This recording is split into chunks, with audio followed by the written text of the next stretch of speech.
তোমাদের পূর্ববর্তী মানুষদের উপর রোজা ফরজ করে দিয়েছি লাআল্লাকুম তাত্তাকুন, যাতে করে তোমরা তাকওয়া অবলম্বন করতে পারো। রাসূল সাল্লাল্লাহু আলাইহি ওয়াসাল্লাম জিজ্ঞাসা করলেন, তাকওয়া কি? তুমি কি তাকওয়া কি জানো? তখন উনি বলেন, হে উমর, তুমি কি কোনদিন সরু রাস্তা দিয়ে কোন সময় হেঁটে চলছো? তখন উমর রাদিয়াল্লাহু তাআলা বলেন, হ্যাঁ, আমি সরু রাস্তা দিয়ে আমি হেঁটে চলছি, এমন ভাবে আমার কাপড়গুলা কোথায় আমি চলছি যাতে আমার কাপড়ে কোনো আসর না লাগে, পায়ে যেন কোনো কাটা বিদ্ধ না হয়, এমন ভাবে আমি সতর্কভাবে চলাফেরা করছি, সরু রাস্তা দিয়ে যাতায়াত করছি। রাসূল সাল্লাল্লাহু আলাইহি ওয়াসাল্লামের সাহাবী বলেন, এটাই হলো তাকওয়া। এই দুনিয়ার মধ্যে শত শত হাজার হাজার গুনাহ কাজ সত্ত্বেও আল্লাহ রাব্বুল আলামিনের হুকুমে এই গুনাহ কাজ থেকে বেঁচে বেঁচে যদি তুমি সঠিকভাবে চলতে পারো, এটাই হলো তাকওয়া। আল্লাহ রাব্বুল আলামিন আমাদেরকে নিয়ামত হিসেবে রোজা দান করলেন, যাতে করে আমরা আমাদের অন্তরকে পরিশুদ্ধ করতে পারি, আমরা যেন জান্নাতি হতে পারি, জাহান্নাম থেকে যেন আমরা ফিরে আসতে পারি।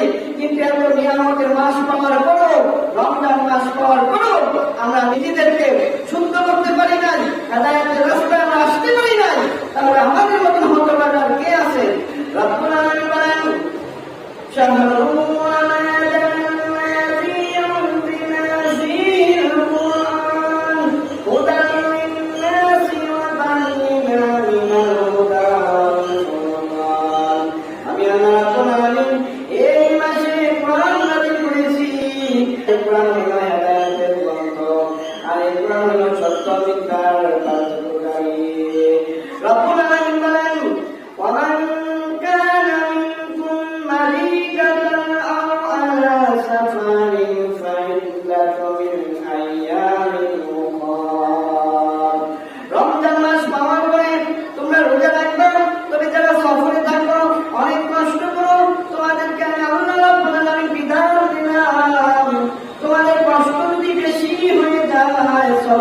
বেশি কষ্ট হয়ে যায়, তাহলে তোমরা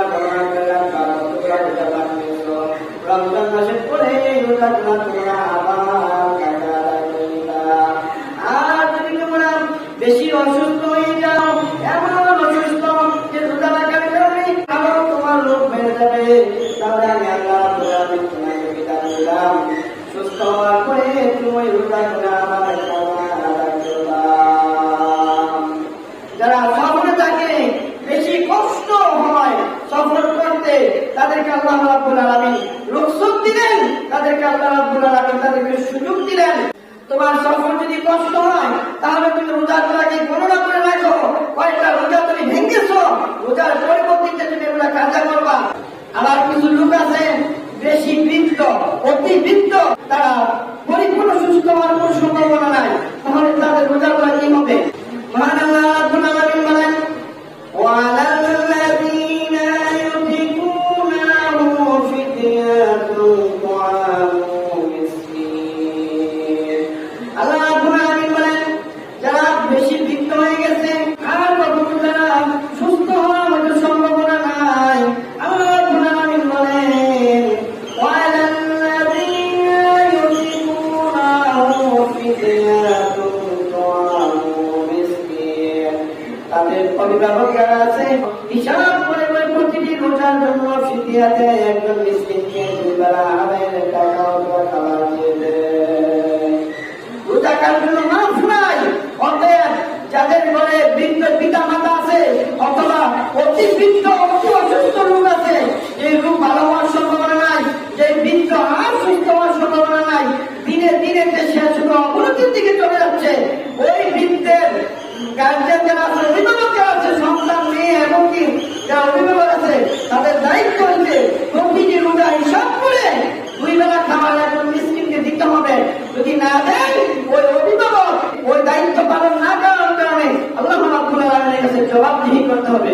আসছে আমরা তাকওয়া অবলম্বন করতে পারি না, আমরা গুনাহ থেকে বেঁচে থাকতে পারি না, রোজা রাখার পরেও দেখি অসংখ্য মানুষ রাস্তাঘাটে বের হয়ে দেখি ধূমপান করে, লজ্জায় পড়ে যায় এগুলো দেখার পরে যে মানুষগুলা যে তারা রোজা তো রাখি না, বরঞ্চ প্রকাশ্যে রাস্তার মধ্যে ধূমপান করতেছে।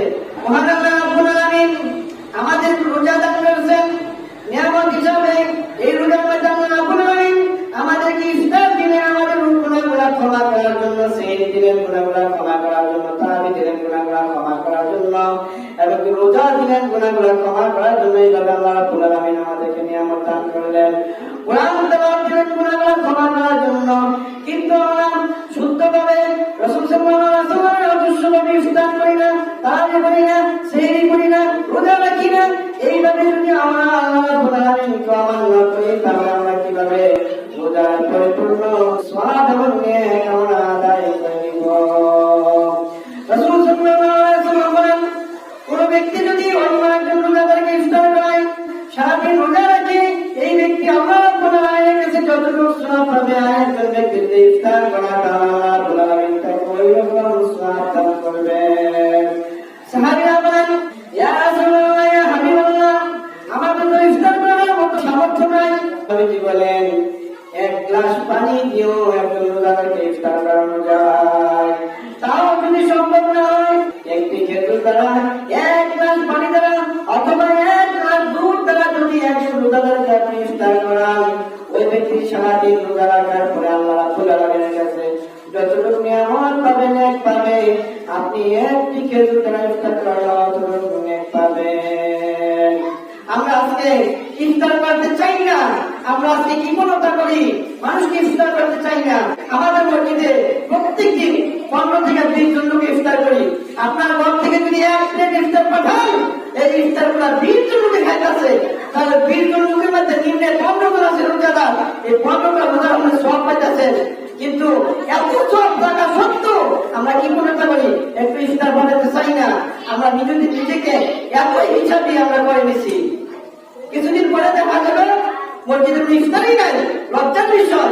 এমন মসজিদে দেখছি প্রতিদিন 15,000 টাকার ইফতারি হয়, আর আমাকে দেখা যায় 500 টাকার ইফতারি মসজিদে আসে না, 300 টাকার ইফতারি আসে না। আজকে আমরা একই হিসাবে হয়ে গেছি। রাসূল সাল্লাল্লাহু আলাইহি ওয়াসাল্লাম বলেন, মানুষদেরকে খাওয়ানো কত বড় সওয়াব। আপনি যদি ইফতার করেন, আল্লাহ রাব্বুল আলামিন হয়তো এটাকে কবুল করে আপনাকে নাজাতে নসিনা করে দিতে পারে। আলহামদুলিল্লাহ, এই মসজিদে কিছু মুসলিম আছে দেখছি প্রতিদিন 1 মাস 1 প্লেট করে ইফতারি পাঠায়, আর কিছু জন আছে 2-3 দিন ধরে তার বেলা দিব না। এগুলা থেকে ফিরে আসেন, মানুষকে খাওয়ানোর জন্য চেষ্টা করেন। এই খারাপ আপনার বৃথা যাবে না। সামান্য ইফতার পাঠাবেন, অথবা আপনি এসে বসে ইফতার করেন, সকলে মিলে যদি ইফতারটা করি, এটা আলাদা একটা আনন্দ আছে। রাসূল সাল্লাল্লাহু আলাইহি ওয়াসাল্লাম বলেন, রোজাদারের জন্য 2টি আনন্দ। একটি আনন্দ হচ্ছে রোজাদার যখন সারাদিন উপবাস থেকে রোজা রাখে, আর রোজা রাখার পরে যখন সূর্য অস্ত যাওয়ার সময়, যখন অস্ত যাওয়ার পরে যখন ইফতার করে, এটা একটা বড় ধরনের আনন্দ। আরেকটি আনন্দ হয়েছে এই রোজাদার রোজা রাখার কারণে আল্লাহ রাব্বুল আলামিনের সাথে যখন হাসরের মাঠে সাক্ষাৎ হবে, তাহলে ওইটা আরেকটি আনন্দ। রোজাদার জন্য 2টি আনন্দ, একটি হচ্ছে ইফতারের সময় আনন্দ, আরেকটি হচ্ছে রোজা রাখার কারণে পরকালে যখন আল্লাহ রাব্বুল আলামিনের সাথে সাক্ষাৎ করবে, ওইটা একটি বড় আনন্দ। আজ আমরা দেখি যে মানুষ যখন ইফতার করতে আছে, কিছু মানুষ আছে বাচ্চা কাচ্চাদের দেখলে তখন তার মন খারাপ হয়ে যায় না, বাচ্চারা কেন মসজিদে ইফতার করতে আসলো, এরা তো রোজা রাখে না। না, বাচ্চারা রোজা রাখে না, কি হয়েছে? আপনি খুশি হওয়ার কথা, আনন্দ পাওয়ার কথা। আপনি কেন বাচ্চাকে ধমক দিবেন? এই বাচ্চারা মসজিদে আসবে, আস্তে আস্তে সমস্যার শিক্ষা পাবে। আপনি মসজিদে আসলে বাচ্চা দেখলে চোখ ভাঙবে কথা বলেন, এইভাবে কথা বলার অধিকার আপনাকে কে দিল? আপনার কত বড় সহজ, মসজিদে আসতে পারছে না নামাজ পড়ার জন্য, ইফতার করার জন্য, মসজিদ থেকে দাঁড়িয়েছেন, তাকে ধমকের কথা বলেন না। আপনার যদি পড়ে ভয় থাকতো, আসলে হাদিস জানা থাকতেন, তাহলে আপনি মসজিদে আসে বাচ্চাদেরকে দেখে চোখ রাখায় কথা বলতে পারতেন না, বাচ্চাদেরকে ধমক দিয়ে ধরে দিতে পারতেন না। রাসূল সাল্লাল্লাহু আলাইহি ওয়াসাল্লাম বলেন, যে ব্যক্তি বড়দেরকে সম্মান করে না আর যে ব্যক্তি ছোটদেরকে স্নেহ করে না তারা আমার উম্মত না। হাদিসের দিকে লক্ষ্য করেন, আপনি যদি ছোটদেরকে স্নেহ না করেন, বড়দেরকে শ্রদ্ধা না করেন, আপনি রাসূলের উম্মতই না। তাহলে আপনি বিচার করেন যে আপনি কি অন্যায় করতেছেন। বাচ্চারা মসজিদে আসবে খাইতে, আপনি মসজিদ থেকে টাকাই দিবেন, আপনি বলবেন তোমরা যদি আসলে আমরা রোজা দাও আমি পাবো, সমস্যা কি? এক গ্লাস পানি দিয়ে ইফতার করা যায়, একটি খুরমা দিয়ে ইফতার করা যায়। আপনি কেন বাচ্চাদেরকে তাড়িয়ে দিবেন? বাচ্চাদের কখনো তাড়া দিবেন না, বরঞ্চ বাচ্চারা যদি দুষ্টামি করে, বেয়াদবি করে, তাদেরকে পাঁচজন ভাষায় তাদেরকে বুঝিয়ে দিবেন, তাদেরকে তাড়িয়ে দিবেন না। এইগুলা করা ঠিক না। এগুলো যদি করেন ওই বাচ্চারা আপনাকে সম্মান করবে না, ওই বাচ্চারা আপনাকে সালাম দিবে না। বাচ্চারা নিজেরা গার্জেন নিয়ে আসে, বাচ্চাদের কথা বলবো। আপনারা তো ছোটবেলার কথা বলছেন, বাচ্চারা কত জ্ঞান করতে নাই, বাচ্চারা ইফতার করবে, কথা বলবে, তাদের বুঝাইবেন, কেন দাবত দিবেন? এগুলো থেকে অবশ্যই আমরা ফিরে আসতে হবে। অতএব রাসূল সাল্লাল্লাহু আলাইহি ওয়াসাল্লাম যেভাবে ইফতার করতেন, রাসূল সাল্লাল্লাহু আলাইহি ওয়াসাল্লাম ইফতারের সামনে নিয়ে বসে থাকতেন। যখনই সূর্য ডুবে যেত, রাসূল সাল্লাল্লাহু আলাইহি ওয়াসাল্লাম বিসমিল্লাহ বলে ইফতার করতেন। আর ইফতারের সময় সর্বপ্রথম নবীজি খেজুর দ্বারা রোজা ভাঙতেন। আমরা অনেক আছি ইফতারের সময় সবাই হাতে গ্লাস নিয়ে রাখি, শরবত নিয়ে রাখি, পানি নিয়ে রাখি। আমরা আসলে একটা সুন্নতকে আমরা পালন করতেছি না। আপনি প্রথমে খেজুর দিয়ে রোজা ভাঙলেন, রোজা খুললেন, তারপরে পানি খান, শরবত খান। আর যদি খেজুর না থাকে তাহলে আপনি সমস্যা নাই, পানি নিতে পারেন। সর্বপ্রথম আমরা বিসমিল্লাহ বলে খেজুর দ্বারা ইফতার করবো। এইভাবে যখন বিসমিল্লাহ বলে খেজুর দ্বারা ইফতার করবো, ইফতার যখন পরিপূর্ণ হয়ে গেল, তখন আপনি বলবেন যাহাবাজ জামাউ ওয়াবতালাতিল উরুকু ওয়া সাবাতাল আরদু ইনশাআল্লাহ।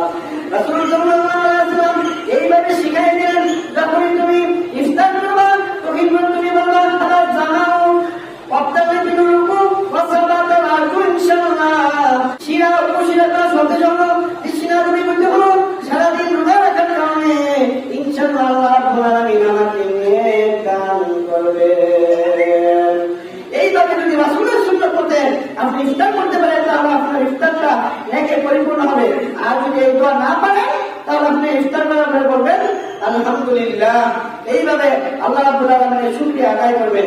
আমরা দেখি দেশের বিভিন্ন জায়গায় তারাবি নিয়ে ঝগড়া হয়, মারামারি হয়, এমনও মসজিদ আছে আমি দেখলাম একসাথে দুইটা জামাত চলতেছে, কেউ বলে 20 টাকা, কেউ বলে 8 টাকা, এগুলি দ্বন্দ্ব দেশের মধ্যে। হায় হায়, মানুষগুলো আজকে রাসূল সাল্লাল্লাহু আলাইহি ওয়াসাল্লামের সঠিক বিধান জানতো, তাহলে এগুলা মারামারি করতো না। আয়েশা রাদিয়াল্লাহু তাআলা বলেন, রাসূল সাল্লাল্লাহু আলাইহি ওয়াসাল্লাম ওনার জীবনে যতগুলো রমজান পেয়েছেন 8 টাকা তারাবি করছেন, তার বেশি 1 টাকা তো করেন নাই। রাসূল সাল্লাল্লাহু আলাইহি ওয়াসাল্লাম 8 টাকা করছেন। আর নবীজির নামাজ এত সুন্দর ছিল, 8 টাকার নামাজ নবীজি পড়তে পড়তে অনেক সময় নিয়ে যেত। নবীজি প্রতিটি আয়াত থেমে থেমে পড়তেন। রাসূল সাল্লাল্লাহু আলাইহি ওয়াসাল্লাম প্রতিটি আয়াত থেমে থেমে পড়ার কারণে অনেক লম্বা সময় নিয়ে যেত 8 টাকা তারাবিতে। নবীজির জীবনে 8 টাকার বেশি তারাবি পড়েন নাই, কিন্তু এই তারাবি নফল সুন্নাত আপনি বেশি পড়লে কোনো বাধা নাই। আপনি 20 টাকা করলে সমস্যা নাই, 8 টাকা করলে সমস্যা নাই। কিন্তু মসজিদে আসে 8 টাকা করে বাইরে গেলে না, মসজিদ কমিটি এবং ইমাম সাহেব ওই লোকগুলাকে খাদ্য চোখে দেখে অনেক কিছু বলে, কোনো অধিকার নাই আপনাকে বলার। কারণ নবীজি 8 টাকা করছে, তার 8 টাকা করলে সমস্যা কি? 8 টাকা করে বেড়ে গেলে কেউ কিছু বলতে পারবেন না, 20 টাকা করলে কেউ কিছু বলতে পারবেন না। আমরা সমঝোতা চাই, ঝগড়া চাই না, ফাসাদ চাই না।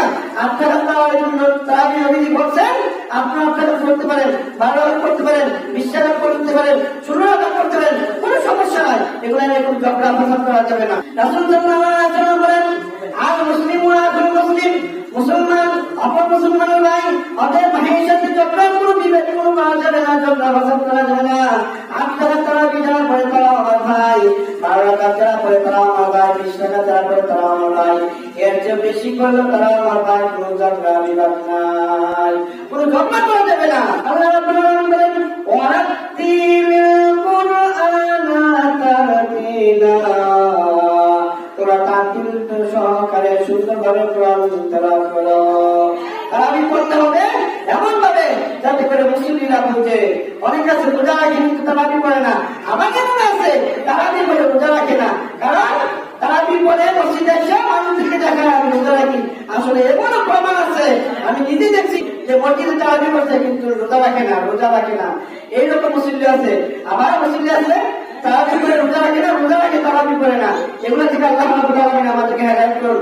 আবার কিছু মুসল্লি আছে রোজা রাখে কিন্তু 5 ওয়াক্ত নামাজ পড়ে না। একটি বিষয় চিন্তা করুন, সারাদিন রোজা রাখে শুধুমাত্র একটি ফরজ আদায় করলেন, আর সারাদিন 5 ওয়াক্ত নামাজের মধ্যে আল্লাহ রাব্বুল আলামিন 17টা ফরজ দিয়েছেন। আপনি একটি ফরজ আদায় করলেন, 17টা ফরজ আপনি ছেড়ে দিলেন। তাহলে আপনি নিজে বিবেক দিয়ে চিন্তা করেন আপনি আল্লাহ রাব্বুল আলামিনকে কেমন ভাবে মানতেছেন। শুধু রোজা রাখলে হবে না, 5 ওয়াক্ত নামাজ পড়তে হবে। দেখা যায় মাগরিবের সময় মসজিদ প্রায় ভরে যায় মুসল্লি দিয়া, ফজরের সময় নাই, অন্য সময় নাই। তাহলে কি বোঝা গেল? আমরা শুধু তারাবি পড়ি এবং কি রোজা রাখি, 5 ওয়াক্ত নামাজ নামাজ আমাদের খেয়াল খুশি নাই। রাসূল সাল্লাল্লাহু আলাইহি ওয়াসাল্লাম বলেন সেহরি সময় যে বরকতের খানা, এই সেহরি সময় সর্বপ্রথম রাসূল সাল্লাল্লাহু আলাইহি ওয়াসাল্লাম খেজুর দ্বারা প্রথম সেহরি করতেন, খাবার খেতেন। আপনারা যদি পারেন সর্বপ্রথম একটা খেজুর খান, তারপরে ভাত খান, খাবার খান। এই সুন্নাত আমরা অনেকে জানি না, আমরা মনে করি শুধু ইফতারের সময় খেজুর খাই, না সেহরির সময় আমরা একটা খেজুর খেতে পারেন। এটাও রাসূল সাল্লাল্লাহু আলাইহি ওয়াসাল্লামের আদর্শ, রাসূল সাল্লাল্লাহু আলাইহি ওয়াসাল্লামের সুন্নাত। কারণ খেজুর এমন একটা জিনিস, খেজুর মধ্যে অনেক এনার্জি থাকে, শক্তি থাকে। আপনি যদি খেজুর খেতে পারেন তাহলে আপনার খিদা যন্ত্রণা থেকে আপনি মুক্ত থাকবেন। অর্থাৎ যদি পারেন আপনি প্রতি রাতে সেই সময় যদি একটি খেজুর খান তাহলে আপনি সুন্নাত আদায় করে ফেললেন। অনেকে বলেন বিভিন্ন মসজিদে মাইকে ডাকাডাকি করে, এইভাবে ডাকাডাকি করে মানুষকে পছন্দ করা ঠিক না। কারণ রাসূল সাল্লাল্লাহু আলাইহি ওয়াসাল্লাম হাদিস শরীফের মধ্যে ফরমান যখন উম্মে মাকতুম আযান দিবে তখন তোমরা সেহরি খাওয়া আরম্ভ করবা, আর যখন হযরত বিলাল রাদিয়াল্লাহু তাআলা আযান দিবে তখন তোমরা নামাজ আরম্ভ করবা। সেহরি সময় ডাকাডাকির একটা বিধান আছে, ওই বিধানটা হচ্ছে আযান। আযান দিয়ে রাসূল সাল্লাল্লাহু আলাইহি ওয়াসাল্লামের সময় মানুষ ব্যক্তিদেরকে ডাকাইতো। আর এখন দেখা যায় রাত 2টা 3টা থেকে এমন ভাবে ডাকাডাকি করে অন্যান্য মানুষগুলো ঘুমাইতে পারে না। এটা ঠিক না। এইভাবে মানুষকে কষ্ট দেওয়া, ডাকাডাকি করা, 10 মিনিট পরে পরে লাগে, 5 মিনিট পরে লাগে, গজল লাগাতে, প্রত্যেক লাগাতে মানুষগুলোকে এইভাবে কষ্ট দেওয়া ঠিক না। এগুলো ইসলামের বিধান না। ইসলামের বিধান হচ্ছে সেহরির জন্য তুমি আযান দিতে পারো একমাত্র। আর সেহরিটা শেষ হওয়ার পর আরেকটা আযান, একটি আযান দিত উম্মে মাকতুম রাদিয়াল্লাহু তাআলা আনহু, আরেকটি আযান দিত বেলাল রাদিয়াল্লাহু তাআলা আনহু। অতএব রাসূল সাল্লাল্লাহু আলাইহি ওয়াসাল্লাম বললেন যখন উম্মে মাকতুমের কণ্ঠের আযান শুনবা তোমরা সেহরি খেতে পারো, আর যখন বেলাল রাদিয়াল্লাহু তাআলা আযান শুনবা তখন তোমরা নামাজ পড়ার জন্য মসজিদে আসো। অতএব আমরা যেন এই ভুল ভ্রান্তিগুলো থেকে আমরা ফিরে আসি, রাসূল সাল্লাল্লাহু আলাইহি ওয়াসাল্লামের আদর্শ মতে আমরা তারাবি, সেহরি, ইফতার, রোজাগুলো আদায় করি। অনেক মানুষ আছে রোজা রাখার পরে সারাদিন শুধু গুনাহের কাজ করে, সারাদিন শুধু গুনাহের কাজ করে। রাসূল সাল্লাল্লাহু আলাইহি ওয়াসাল্লাম বলেন রোজা রাখার পরে যারা গুনাহের কাজে লিপ্ত থাকবো এই রোজা আল্লাহ রাব্বুল আলামিনের কাছে গ্রহণযোগ্য হবে না। এই রোজা শুরু হবে তার জন্য উপবাস থাকা। সারাদিন না খেয়ে উপবাস থাকলে যে অবস্থা তাদের রোজা হবে এই অবস্থা। অতএব রোজা রেখে আমরা মিথ্যা কথা ছাড়তে হবে। সুদ ঘুষ থেকে আরম্ভ করে যত ধরনের অপরাধ আছে, কিবত থেকে আরম্ভ করে সব ধরনের অপরাধ থেকে আমরা বেঁচে থাকতে হবে। তাহলে আমরা রোজার পরিপূর্ণ নেক আমরা পাইব। আর এই রোজা যদি আমরা পরিপূর্ণভাবে আদায় করতে পারি, আল্লাহ রাব্বুল আলামিন বলেন আর-সাওমু লি ওয়া আনা উরজা বিহি, রোজা রাখছে আমার জন্য আর তার নেক আমি আল্লাহ রাব্বুল আলামিন দেব। অন্য হাদিসে আল্লাহ রাব্বুল আলামিন বলেন আমি নিজেই তার হয়ে দেব।